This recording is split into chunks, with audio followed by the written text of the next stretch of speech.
নতুন আইন আৰু ধৰ্ষণ কাণ্ড সংঘটিত হোৱাৰ লগে লগে দিয়া হ'ব মৃত্যুদণ্ড আৰু বিধানসভাত এই ঘোষণা কৰিছে মুখ্যমন্ত্ৰী পশ্চিমবংগৰ মুখ্যমন্ত্ৰী মমতা বেনাৰ্জী বৃহৎ ঘোষণা আৰু নতুন আইন আহিব পাৰে অতি শীঘ্ৰেই আমি লৈ আহিছো এটা বিশেষ খবৰ ধৰ্ষণ কাণ্ড সংঘটিত কৰাৰ লগে লগে দিয়া হ'ব ফাঁসী ধৰ্ষণ কাণ্ড সংঘটিত কৰা দোষীক লগে লগে দিয়া হ'ব ফাঁসী কিয়নো নতুন আইনৰ এবাৰ পোষকতা কৰা হৈছে বিধানসভাত ঘোষণা মুখ্যমন্ত্ৰীৰ এটা ডাঙৰ খবৰ এই মুহূৰ্তত নতুন আইন আনি বিধানসভাত উত্থাপন কৰিব চৰকাৰে কলকাতাৰ ঘটনাৰ পাছতে এই সিদ্ধান্ত গ্ৰহণ কৰিছে মমতা বেনাৰ্জীয়ে ধৰ্ষণ কৰাৰ লগে লগে দিয়া হ'ব মৃত্যুদণ্ড বিধানসভাৰ অধিৱেশনত ৰাজহুৱা ঘোষণা মমতা বেনাৰ্জীৰ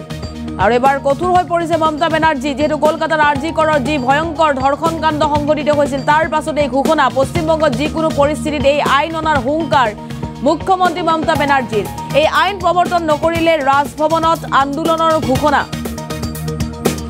কলকাতাৰ ঘটনাৰ প্ৰতিবাদকাৰীক পূৰ্ণ সমৰ্থন জনাইছে মুখ্যমন্ত্ৰী মমতা বেনাৰ্জীয়ে আৰজি কৰৰ দলবদ্ধ ধৰ্ষণৰ পাছতে কঠোৰ হৈ পৰিছে কলকাতা চৰকাৰ ন্যায়পালিকাক 10 দিনৰ সময় বান্ধি দিছে মমতা চৰকাৰে আৰু নতুন আইনৰ পোষকতা কৰিছে ধৰ্ষণ কাণ্ড সংঘটিত কৰাৰ লগে লগে মৃত্যুদণ্ড 10 দিনৰ ভিতৰত যদি দোষীয়ে শাস্তি নাপায় নিজেই প্ৰতিবাদত বহিম বুলি ঘোষণা মমতা বেনাৰ্জীৰ সিবিআইকো সমালোচনা কৰিছে মমতা বেনাৰ্জীয়ে ধৰ্ষণ কাণ্ড সংঘটিত কৰা দোষীক লগে লগে ফাঁসী দিয়া হ'ব আৰু এইবাৰ পশ্চিমবংগ চৰকাৰ কঠোৰৰ পৰা পৰিলক্ষিত হৈছে পশ্চিমবংগৰ হাস্পতাল আৰজি কৰৰ যি ভয়ংকৰ দলবদ্ধ ধৰ্ষণৰ ঘটনা দেশ কঁপাই যোৱা ঘটনা সংঘটিত হৈছিল তাৰ পাছতে পশ্চিমবংগ চৰকাৰক সমালোচনা কৰিছিল সকলোৱে ধৰ্ষণকাৰীক উচিত শাস্তি দিবৰ বাবে ধৰ্ষিতাৰ পৰিয়ালক ন্যায় দিবৰ বাবে দাবী উত্থাপন হৈ আহিছিল আৰু কলকাতাত প্ৰতিবাদে ভয়াবহ ৰূপ লৈছে বৰ্তমান অব্যাহত আছে প্ৰতিবাদ কলকাতা চৰকাৰৰ বিৰুদ্ধে পশ্চিমবংগ চৰকাৰৰ বিৰুদ্ধে প্ৰতিবাদ অব্যাহত ৰাখিছে প্ৰতিবাদকাৰী এবাৰ পশ্চিমবংগৰ মুখ্যমন্ত্ৰী মমতা বেনাৰ্জীৰ এই ঘোষণা বিধানসভাত এই ঘোষণা মুখ্যমন্ত্ৰীৰ ধৰ্ষণ কাণ্ড সংঘটিত কৰাৰ লগে লগে দিয়া হ'ব মৃত্যুদণ্ড আৰু নতুন আইন আনি বিধানসভাত উত্থাপন কৰিব মমতা বেনাৰ্জীয়ে কলকাতা ঘটনাৰ পাছতে সিদ্ধান্ত মমতা চৰকাৰৰ বিধানসভা অধিৱেশনত ৰাজহুৱা ঘোষণা কৰিছে পশ্চিমবংগৰ মুখ্যমন্ত্ৰী মমতা বেনাৰ্জীয়ে পশ্চিমবংগত যিকোনো পৰিস্থিতিত এই আইন অনাৰ হুংকাৰ দিছে এই আইন প্ৰৱৰ্তন নকৰিলে ৰাজভৱনত আন্দোলন ঘোষণা কৰা হৈছে আৰু কলকাতা ঘটনাৰ প্ৰতিবাদকাৰীক সমৰ্থন জনাই ঘোষণা মুখ্যমন্ত্ৰী মমতা বেনাৰ্জীৰ ন্যায়পালিকাক 10 দিনৰ সময় বান্ধি দিছে মমতা চৰকাৰে 10 দিনৰ ভিতৰত যদি দোষীয়ে শাস্তি নাপায় নিজে প্ৰতিবাদত বহিম বুলি ঘোষণা সিবিআইক সমালোচনা কৰিছে আৰজি কৰৰ যি দলবদ্ধ ধৰ্ষণৰ ঘটনা তাৰ পাছতে এক দেশ কঁপাই যোৱা ঘটনাৰ পাছতে কলকাতাত কিন্তু প্ৰতিবাদ বৰ্তমান অব্যাহত আছে প্ৰতিবাদকাৰীয়ে ভয়ংকৰ প্ৰতিবাদ কৰিছে চৰকাৰৰ বিৰুদ্ধে কৰিছে ভয়ংকৰ প্ৰতিবাদ এবাৰ নাৰী কুকৰ্ম কৰিলে দোষীক দিয়া হ'ব লগে লগে যদি কেইটামানি অপেক্ষা কৰিব আৰু যদি শাস্তি নাপায় দোষীয়ে তেতিয়াহ'লে নতুন আইন আনিব আৰু নতুন আইন আনি ফাঁসী দিয়া হ'ব বুলি জনাইছে অৰ্থাৎ মৃত্যুদণ্ডৰে দণ্ডিত কৰা হ'ব এবাৰ কঠোৰ হৈ পৰিছে মমতা চৰকাৰ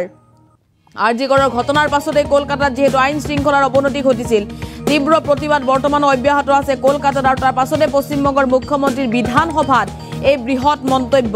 এই মুহূৰ্তত আমাৰ হাতত মন্তব্য আহি পৰিছে মন্তব্য শুনক আমি কোনোদিন এরকম কেন্দ্রীয় সরকার দেখিনি যে দল নির্ভর দলদাস বিজেপি পার্টি একটা দলদাসের সরকার এদের মতো নির্লজ্জ এদের মতো অত্যাচারী এদের মতো অহংকারী এদের মতো কুচ্ছাচারী এদের মতো অপপ্রচারকারী এদের মতো চক্রান্তকারী আমি কোনোদিন দেখিনি আমরাও ছাত্র রাজনীতি করেছি আমরা বন্ধের রাজনীতি বিশ্বাস করি না কিসের বন্ধ কাকে নিয়ে বন্ধ বন্ধ করলে যাও আগে প্রধানমন্ত্রী নরেন্দ্র মোদীর বিরুদ্ধে বন্ধ করো যিনি আজ পর্যন্ত শুধু এজেন্সি লাগিয়ে